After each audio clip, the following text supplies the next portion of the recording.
me get him on. There we We good? go. True. What's up? What's up, Jess? Hey, man. Thanks for joining me. Yeah, no problem. You got it? Yeah, I'm good. Yeah, I have yeah. to I've be in been. my car right now. We're doing a little construction in my house. It was a little Ah, loud, so I made the switch to gotcha. my car. Yeah, yeah. Lock down to social distancing from the house. Yes, sir. All right. So why don't you give us a little bit of background about your golf game and junior golf and how you started playing and why don't you to up to Lafayette College. Yeah, sure. So I grew up in Boca my whole life. We moved to live here in Boca Grove Country Club about 10 years ago. Hmm. Started playing when I was 4 years old. Really got into tournaments probably first in U.S. Kids when I was 8 years old. Started playing South Cool. Florida PGA once I turned 13. And just really enjoyed it. Always loved it. Always played golf. Great way to meet new friends and everything. But didn't really start taking it seriously till high school. I played soccer, ran track, did everything Hmm. in middle school, but didn't start taking it seriously till high school. Started playing AJGAs, and then decided I wanted to play it in college. Didn't really have any D1 offers until my senior year. I played very well my senior year. I won 4 events, I believe, and then I got an offer from Lafayette, and that's where I am. Nice. Nice. That's pretty awesome. So this would be your sophomore year, correct? Yes, correct. Okay, so now with the basically the shutdown and everything, how the NCAA I believe is giving you an extra year of eligibility. Correct, yeah. Yeah. So how did they reach out to you and say, hey, this is what it's going to be, or your coach, or how did they break that to you? Our coach actually sent an email to our whole team just explaining the whole situation to us. Okay. The thing is, with our school, you can only play 4 years. So if I were to play my extra year, it would have to be at a different college. Oh, gotcha. Okay. So you were okay. So the extra year you'd have to transfer. Correct. Interesting. Wow. Yeah, that's pretty crazy. So, and how'd you pick Lafayette? Like, why'd you want to go there? When I first visited the school, I've always been looking for like a smaller school, not somewhere in between really small and really big. So Lafayette, we got about 6,000 kids, and I'm very into sports journalism, and they've got a very good English and writing program that I'm using for sports journalism. And also, I just really like the team. Coach really gave me a good talk, good rundown. We have a great future, great solid team, young team that we're building, and we're only getting Right. better. So I mean, it's great. It's really unfortunate that couldn't play the spring season this year, but I know that we'll come back stronger next year. We'll be even better next year. So Yeah, yeah, it's definitely a really interesting process. I mean, I know you're friendly with a good friend of mine, Frankie Harris, and going through the recruiting process now. And I think it's changed a little bit since you got recruited, but the fact is that these, you have to get in early with these schools if you want to play because their spots get filled up relatively quickly. So, that was something. Was that something that you had to go through when you were being recruited? yes, yeah, I was the opposite. I didn't. I was like I consider myself a late bloomer because I didn't really play great golf until my senior year. So I was lucky to have my coach reach out to me. But yeah, that's Right. definitely the process. I know kids that committed in heck ninth grade. So I mean, it's Yeah. definitely coming earlier than later now. It's only getting. I mean, it's only getting earlier. I know kids are committing in even eighth grade now. It's crazy. Right. You really got to go through the process. Started early if you want to play college. Yeah. Yeah. Because the money, men's golf, the money in scholarships is just it's a small amount. Yeah. So to get that, I know there's other ways to get academic scholarships and help that way, but if you're looking for a full ride golf scholarship, they're very, very few and ultra competitive, especially in men's golf and D1. Yeah. Yeah. So how is it, being obviously you're home now from school, but going through schools up north and the practice season? during the winter. How do you guys as a team structure practice and staying bonded together as a team and things like that when you're at school during the winter? Yeah, so we have an indoor facility at our home course, which is about 10 minutes away from our school. But this year we were fortunate enough to partner with a company that owns a indoor facility that's about 2 minutes from our school, just across the bridge in New Jersey. And we've Right. been practicing there, and it's much better than ours because we only have one simulator. They have about four, and they're very Okay. good. And they got a huge green, actually an indoor bunker, a bunch of hitting bays, but mainly, I think in the off season we really like to focus more on putting than anything else because I mean you can putt anywhere, Right. but putting in a lot of drills. I specifically bought. I don't know if you heard of David Woods and Martin Chuck made that plane mate thing. Sure. I've been using that. So I think the key to indoor practice. I mean, I was new to it as a freshman because I lived in Florida my whole life. But the key is you always got to be working on drills and exaggerating the heck out of the drills because it's not going to get any better if you don't exaggerate it because after all you can't even see the ball fly. It's just going right into the net. Right. And that's, I guess that's an awesome tip for most people right now, right? Being locked That's indoors. that's actually what I've been doing. It just feels like it's snowing right now and I'm just indoor practicing. Yeah, I mean, at least you get a little, I mean, you can go in your backyard a little bit and make some Yeah. swings, but as far as, hitting balls, I mean, unless you have a net, but even then, like I that's, I've been recommending that to people for, even before the lockdown, go home and do 15 minutes of drills where you're super exaggerating the motions that, I was working on with a student or, just to help, make that stick because to get an inch you got to go a mile type of thing. So that's a Very great true. piece of advice for people right now. Because I was going to ask you, I was going to say, what would you recommend, and what are you doing currently to stay sharp with your game? Yeah, so specifically to me, I have a tendency that I've been noticing lately to shift my weight forward in my backswing. So I've actually been practicing an hour a day, just kind of swinging along a wall, trying to keep my backside back to the wall to work on my rotation.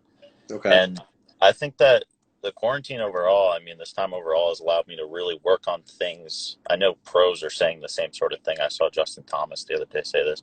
Like, you can really work on things that you wouldn't really want to work on while you can play golf because, I mean, Right.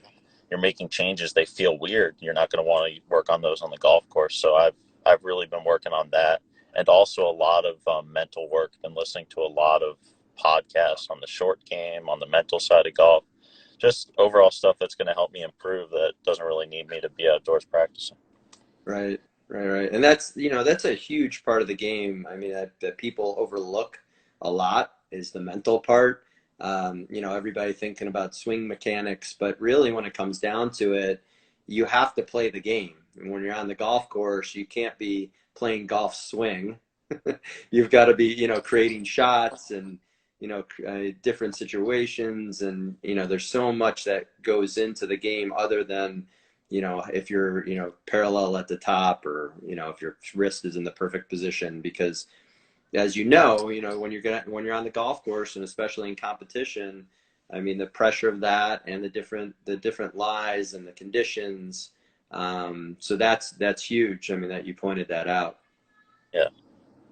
Yeah. But so why don't you, talk a little bit about your college career so far. You looks like you've been playing pretty well last year, and then why don't you talk a little bit about last year's season? And you were mentioning that you guys look pretty strong this year as well. Yeah. So we we played our fall season. My best finish was at Florida. We played a tournament at Old Corkscrew in Naples, Florida Gulf Coast tournament. But Okay. yeah, I mean, we had two winners during our fall season. One of our players won at Bethpage, and then another one at Colgate, I believe. But yeah, I think just as a team, we really had the mentality of. I mean, everyone was just mentally so strong, and we really felt that we had a good chance to win it, especially because it was at a course that we had played before, which is like an hour from our school. Right. Um, yeah, I just think that I mean, it's only going to get better because we're only losing one senior who's actually possibly might still play in the spring because of the extra year. Okay. But yeah, I, I mean, it's just unfortunate. Not many words to say about it, but we couldn't tell because we never started our spring season. But Right. Right. yeah, I feel like uh, it's just it's unfortunate, but I know that we're just going to come back stronger from it. Yeah. So Drew, I coach a lot of junior golfers, and I try to stress to them if they want to go on and play college golf, how challenging it is and how hard they have to work and the amount of practice they need to put in and dedication and preparation and everything. Why don't you talk to, because I know there's a couple of junior golfers listening, that I saw. Why don't you tell them your practice routine, how you focused on pushing yourself to become a collegiate golfer, and how you prepared yourself to become a collegiate golfer as a junior. Sure. So I consider myself more of a golf course person than a range person. I don't really Sure. like to hit a lot of balls on the range, but Okay. I'll work on the range. My daily routine probably out here when our course is open is I'll go to the range in the morning. I'll hit balls for hour and a half. Work on my putting for an hour, but in the afternoon I really like to go to the golf course and really practice visualizing shots. I'm lucky enough our course we have a lot of undulations in the greens, which is very Mhm. unusual for a South Florida course. So I'm able to work on shots around the green and just really focusing on shot visualization because if I can't see it at my home course that I play every day, then there's no way I could see it at a course that I'm playing a tournament in. Right. And also just a lot of mental work. I work with a sports psychologist. I don't know if you know him at Champions Gate, Dr. Bob Winters, Hmm. who's a part of the Ledbetter Golf Academy. Sure. And to tell you the truth, I mean, I've always thought this mental conditioning, mental strength is the biggest thing in college golf because I mean, I saw this for myself. I did not play well my freshman year because you can be a senior in high school, you feel like the biggest guy in the tournament in a South Florida PGA, but once you get to college, it's totally different. You're seeing seniors in college that look like they're like huge, like Kepka, like crazy stuff. So, I mean, it's just, you got to know your own game and you got to know that you can win and you're just as good as the other people playing. So I think mental strength is really key. Yeah, that's awesome advice. I mean, you have to have belief in yourself, and you gotta, and it's hard. It's really difficult because how challenging golf is, and it throws you for loops. You hit a shot, you're like, what just happened? And you still have to stay in the game, and you still have to post a score. So that's what I try to tell my juniors as well, and also short game. I mean, the short game is what separates everyone. I mean, it seems like there's a lot of good ball strikers. I mean, I've been to a few AJGA tournaments and watch these guys and the girls too. And really, what separates the winners are the short game. The short Yes, game sir. is huge, and how much time, and I like what you said about getting on the course. Like, how much time do you dedicate to short game on the range or short game practice area, and how much time do you get to dedicate on the golf course as well? Yeah, so I'll practice on our chipping facility, but I really like to, in the afternoon, our course is usually not that busy. So I like to Right. go out in the afternoon. I'll have a couple balls in my pocket and I'll just drop them around the greens and just practice shots. I mean, I'm not like giving myself good lies either. I'll even take a ball and plug it in the downslope of the bunker and see what I could do with it. I mean, Right. it, it it's like it's just knowing every single shot. I mean, I've had plenty of shots in tournaments when I was younger that I just knew how to hit because I practiced them. I was the crazy kid that would take the ball and just throw it in weird spots and hit it. So I Right. think that even if you think the shot is crazy, there's no point in, I mean, there's no point in not trying it. You never know when you might have it in a tournament. Oh yeah, absolutely. I mean, I like to take the kids out on the course at Deer Creek and have them play worse ball. Yeah. Whatever, or I'll throw balls into a tree or behind, on side hill lies, and just different different aspects of that game. It's just that's what makes it fun too. I mean, that's how I grew up. I would practice for an hour on the range and go play 9 holes, and then come back and work on what I needed to work on, on the course. Whether it be a long iron or short game or bunker shots. And so there's a comment on here that says you're a better bunker player than Phil. So you spend a That would lot be of my time in the bunker. teammate TJ. I mean, I like bunker shots. I wouldn't consider myself better than Phil Mickelson, but yeah. Right, right. Well, I'm sure you put a lot of time into it. As like I said, as any of the top level player, if you're playing men's college golf, you're pretty good around the green. So why don't you give a bunker tip to everyone listening? Um, Bunker tip: greenside or fairway? Start with greenside. So I always like to. I'm a big fan, big promoter of opening the face. Okay. I open the face a lot, and the way I change my shot distance is I'll not really change the face a lot unless it's over 30 yards. I change the Right. length of my swing, but that Okay. doesn't mean change the speed necessarily. That just means the length of my backswing. So I mean, I think the biggest tip could possibly be for people that tend to chunk bunker shots is to keep your speed up. Because if you Right. decel, you're always going to chunk it. So if you can find a way to balance your face angle and the speed of your swing, then you'll be successful in the bunkers. Yeah. Yeah. I mean, that's something that, I mean, every level player struggles with. I teach a lot of the beginners and mid handicaps, higher handicaps, and they're always struggling with bunker. And I mean, I say the same thing. I mean, you got to keep your speed up. And they're like, oh, well, it's not that far of a shot, but you definitely have to create speed to get through the sand and use the bounce and with the face. So, no, that's great advice. How about a fairway bunker? Fairway bunker, I always pick a spot on the back of the ball, and I'm always trying to clip that. I try the. I'm not thinking in my head, but the whole thought for Right. me is I'd rather thin this than hit it chunky. Being Sure. that if I mean as long as there's room over the green, but so I'm always focusing. I pick like a dimple, or maybe I have a dot on the ball that just happens to be there. I'm always trying to hit the back of the golf ball and move it up in my stance a little bit to pick it clean. Right. No, yeah, I like that as well. That's great advice.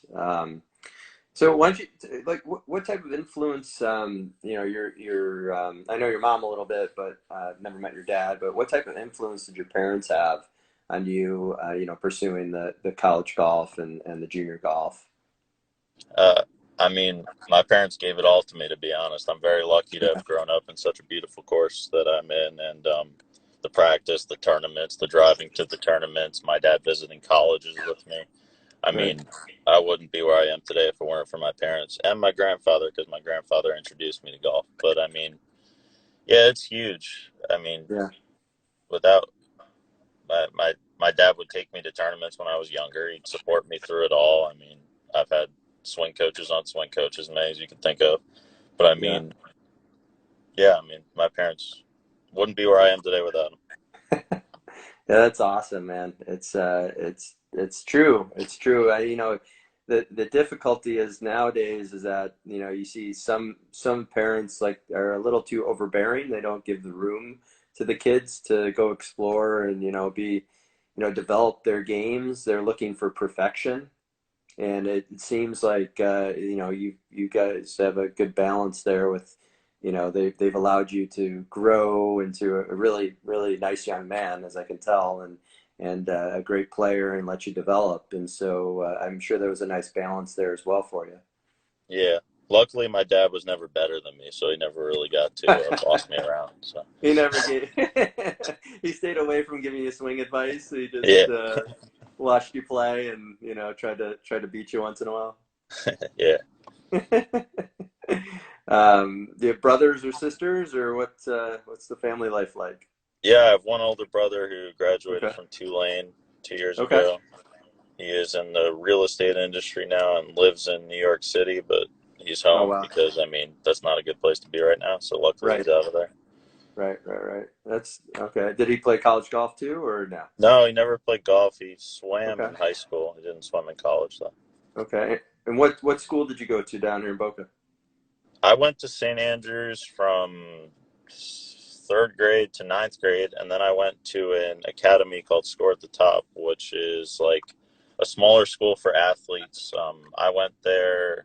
A kid who plays tennis for Oklahoma went there. A lot of Okay. equestrians. It's just like shorter school without like all the unnecessary breaks like lunch and like free periods to allow me to practice more in the afternoon. So I think my schedule was like my senior year I went from like 9 to 1:30 and was able to practice in the afternoon. Oh wow. Okay. Well, that's nice. That gave you the opportunity to get out there and practice and play and That was certainly very helpful, yes. yeah. Where's the Score Academy?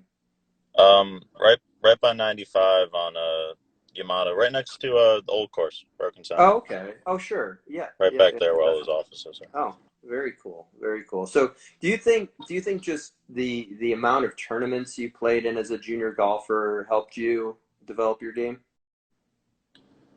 Yeah, I wouldn't even say that. I'd say the amount of matches and just good fun matches that I do with my friends. I grew up. I'm very good friends with. I don't know if he's watching, but a kid named Luke Gifford. He plays golf for University of South Florida. Very good player.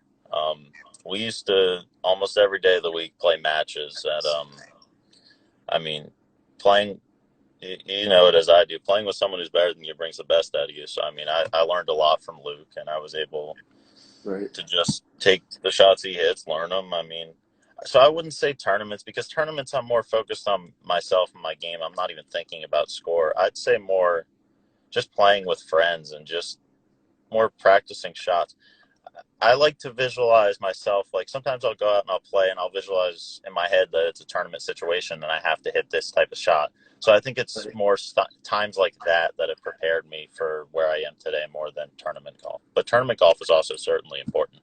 Right. Right. So it's the amount of times you've been able to play and just compete against your friends in a fun game, but also learning from them, and that I'm sure kept it fun as well. Yeah, of course. Yeah. That. No, that's awesome. I mean, yeah, absolutely. I mean, I think that's the biggest thing is a lot of people get caught up, especially, any level player. They get caught up trying to perfect their golf swing.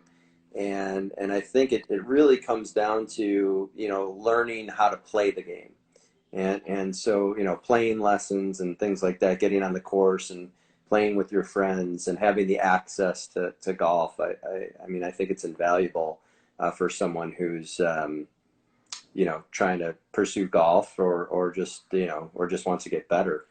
Yeah, of course. Hey, if you can deliver the club face square, it don't matter what your swing looks like. Yeah, exactly. It's so true. It's so true. I mean, that's the thing. I mean, you have to put in the time and effort in ball striking and hitting balls and and practicing and short game. But you're going to keep yourself um, at the top of your game by getting on the course and playing. I mean, that's what I try to tell people all the time is that the football players, yes, they're training, in the gym and they're training, they're doing stuff off the field, but where they really learn how to play is on the field. No matter what sport it is, and Yeah, of course. you can prepare yourself as much as you can, but until you're in that situation, I don't think there's any other replacement for that because you have to Which execute.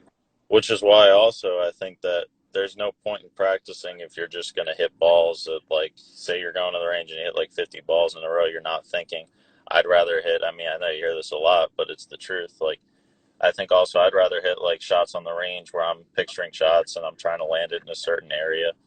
Things Hmm. like that. If you don't practice the way that you're going to have to play in a tournament, then you're not going to be able to do it in a tournament. So preparation is key. I mean, Right. preparation is all. No, absolutely. I mean, that's for sure. Preparation is huge. That's like in life. If you're not prepared, you're you're falling behind no matter what. Yeah. So it's super important to do that. And so to give a little bit of advice to the junior golfers out there, if they want to go and play college golf, what would be your piece of advice to the juniors? Sure. So my first piece would be to obviously, as I said, practice with a purpose, and Right. also um, once you start playing in tournaments, draft an email, reach out to your coach, reach out to the coaches, see what's up, and just the main thing I've realized that I didn't realize until after my freshman year is that even though it sounds so cliche, when you're out there, it's just golf. I mean, you're playing the Right. same sport everyone else is. It's just you just got to have fun with it. You gotta find a way to not get too upset at yourself, to realize that you always got the next shot. You're playing one shot at a time, and you're just trying to do your best. I mean, there's no point in going to a tournament if you're thinking, oh, there's no way I could win this. All these guys are better than me. You need to find a way to get into your own little world and Mhm. say to yourself, I'm the best here. There's no reason why I can't win this. Right. Now that's an awesome piece of advice for juniors. So tell me a little bit about like I mean, I know you're just unfortunately the sophomore year kind of got put on hold, but what are your goals for the future? College golf, and then are you looking to play professional, or are you just going to let it play out? Why don't you talk a little bit about your future goals? Yeah, I'm probably just going to let it play out and see what happens. But I've had the goal in my head of I want my scoring average next year to be below 73.5 or 74. Hmm. And I want my par three scoring average is always was not very good last year. I want to improve upon that. And I want to birdie half of the par fives that I play in all the tournaments I play in this upcoming season. Right, right, right. At So least yeah.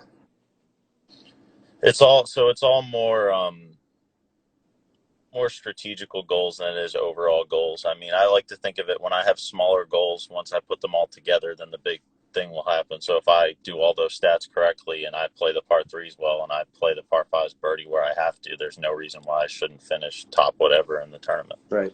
I think it's better to think of a goal like that than thinking of, oh, my goal is to win this tournament. Yeah, yeah, yeah, yeah. It's a process. Yeah. Yeah. Now, do you? That's pretty cool. I love that. But do you write your goals down? How do you maybe preparing for a tournament, like your strategy going into an event? Talk a little bit about that. Yeah, so I actually write in the notes on my phone. I have the goals for each of my golf seasons, what I'm trying to do, what I'm working on. I like to write down so I remember the feelings. I'll write down, like, specifically right now I'm working on keeping my back while I'm rotating, and I write down the feeling that I feel so I never forget Hmm. that. But yeah, I like to write down my goals going into a tournament. I'll look at those goals and then I'll find a way to, like, view, like, see which holes I can attack and which holes that those goals apply to. So, like, I'm looking at a par three, I'm thinking, okay, I'm trying to make pars here. I'm thinking where I want to hit it on the green. This is why I think the practice rounds in college are so key, because Hmm. I mean, Patriot League golf, our conference, you don't win tournaments by making like nine birdies around and shooting 62. The kids that are able to win the tournaments are the kids that aren't making double bogeys and the kids that are finding ways to save par. So I think most important part in a practice round when I get to a tournament is definitely looking for the spot on the green where I can land the ball, where's the safest place, and where's the best area that's going to allow me to make par at worst. Yeah. So the strategy is huge for that, and preparing that preparation is super important to go into that. So you were saying so you're saying you beat your dad pretty often, and you get to play with I'm sure you get to play with different levels of golfers, club golfers, and things like that. What do you see that the average club golfer could work on that would help them play better golf? Putting. Yeah. Just specifically putting and speed. But I Okay. mean, you see a lot of guys that hit big slices. I mean, Right. I'm not really one to fix that, but I yeah, I think the short game around the greens could save so many strokes for everyone. If you're just a lower double digit handicap and you can get the ball next to the green, if you can't get it up and down, I mean, there's no Right. point. So I mean, if you're able to just hit basic chip shots, consistent strikes, and hit good putts on the lines that you want to hit it on, I think that's going to give you the best chance to shoot around or below your handicap. So what you're saying is that the guys who buy a bucket of balls or grab a bucket of balls and go hit 50 drivers in a row. They're just not. It's not They're happening. not. No, they're not doing it right. I hate to break it to That's so true, man. It's so true. I mean, I see it all the time. There's like, there's 50 people on the range and there's, 5 people on the putting green. And I'm like, oh, these people are, they them. don't get it. They don't get it. So that's always structuring practice plans around short game. 50, I always tell people do, 15 minutes putting, 15 minutes chipping, 15 minutes pitching, and then 15 minutes full swing. Don't give yourself the full hour of full swing and 5 minutes of short game because you're absolutely right. I mean, that's such good advice, and I'm sure everyone out there appreciates it. And you look like you have Dr. Winters on here, so he's agreeing with you. So it's Yeah. it's pretty cool. I mean, you guys, the preparation that you've done and that it shows that you really are passionate about the game and you love it, and it's such a big part of your life, and it always has been. So it's really cool to see that, and it's nice to hear because I've been watching, with this whole lockdown. I've been reaching out to golf professionals across the country and getting their views on what you could be doing, but to get it from someone like yourself who's in the trenches, grinding it out every day, and you're playing collegiate golf at a very very high level. It's pretty awesome for people to see or hear and see what you're doing, and I think you've helped a lot of people today. So I just want to say thank you. Thank you for joining me, and thank you. Tell your mom thanks for hooking us up, and it's pretty awesome. So I appreciate it. Hey, no problem. I'll speak to you soon. Have a good rest of your day. All right, Drew. You too. Take care, man. Yeah. All right. Bye bye.